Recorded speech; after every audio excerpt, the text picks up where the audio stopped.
Good evening, guys. I'm doing a little update video regarding the engine. Wanted to get a little more specific. Talk about these jewels right here.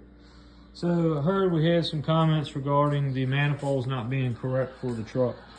You are correct. These are not the correct manifolds for this truck. They are the correct manifolds for this era engine. This is the 1975 engine. It was actually a crate engine installed in a 65 Corvette back in 1975. So it is a 010 block.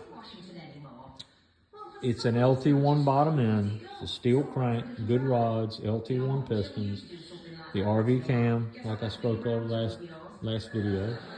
The 882 heads are bought remanufactured through ATK.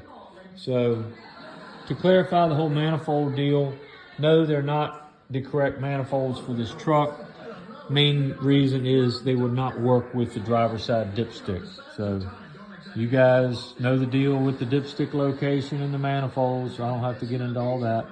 But basically these manifolds are for like a 79 application before they started going to the other side dipstick. So that's why we went with the these style manifolds, because I had to. That's it. Just wanted to clarify that. So manifolds are correct for this era engine, not necessarily for an 86 K10, but for a 79 K10, they would be correct for that.